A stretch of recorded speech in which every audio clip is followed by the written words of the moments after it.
Good evening, everybody, and welcome to another episode of Risk Life News. Coming into the markets last week, we had a potential 3-bar play to the upside on the weekly chart, which ended up triggering and giving us a nice strong move to the upside across all 4 indexes.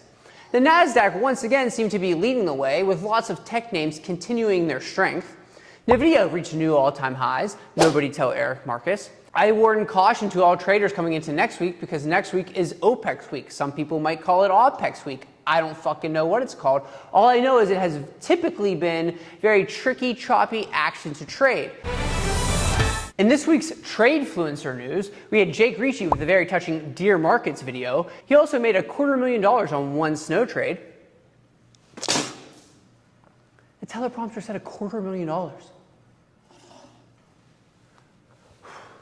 Turns out that wasn't a typo. Congratulations to you, sir. Somebody do me a favor and please keep an eye on Callan. Let's hope he doesn't take the snow celebration a little bit too literally, if you know what I'm saying. We also had our boy Jdun kicking it outdoors with his latest podcast. It reminded me a whole lot of an Oprah Winfrey interview. The only way it could have gotten any better is if Jdun himself would have showed us a little bit of toes. Ricci would have done it. That podcast can be found on Jdun's personal YouTube page, not the Team Bull page. In other news, nobody fucking knows if Umar Ashraf even trades anymore.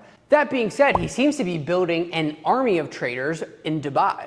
He also seems to be coming for everybody's throats within the content game. I can't scroll more than 2 seconds on my feet without seeing his handsome mug. Big Daddy Max dropped the M word the other day. On the way becoming an options trading millionaire. Big Daddy. I don't know if he's actually made $1 million trading or not, but the numbers $2,700 fucking dollars in a week. Awesome. Don't really seem to be adding up. Big Daddy. That being said, I don't know fucking anything about selling options. Maybe I'll watch your YouTube video on it this week. We'll see. Kevin Trades still seems to be on his year-long tilt ever since the market got choppy. Has anybody told Brett to tell him that we're going parabolic again? Maybe he could bring TCX back. Speaking of TCX, anybody know what happened to my boy Ming? I like Ming. I hope he's doing all right.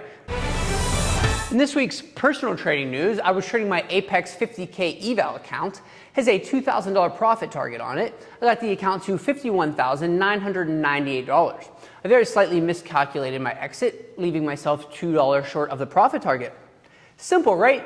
Keep patient, take one more good trade, you'll be fine. But instead, I decided to yeet all of my profits into the sunset. Lost about $1,200 later that day, bringing myself within $200 of the trailing max drawdown. But not to fret, I also had my personal cash account. I traded the 185 snow calls on Thursday, catching a very nice move. I also swung a couple of the 190 snow calls. Those went over 100%. I got a few of them off, but didn't really get the continuation I was hoping for. I also got a banger on Microsoft on Friday. I was well on my way to my best day of trading ever, but instead I decided I wanted to hit my first 5-figure day. So I decided to oversize into some SPY 0 DTEs. Then I decided to average in, and then average in one more time, and then average in one more time, and then average in one last time and give up all of my profits from both Thursday and Friday.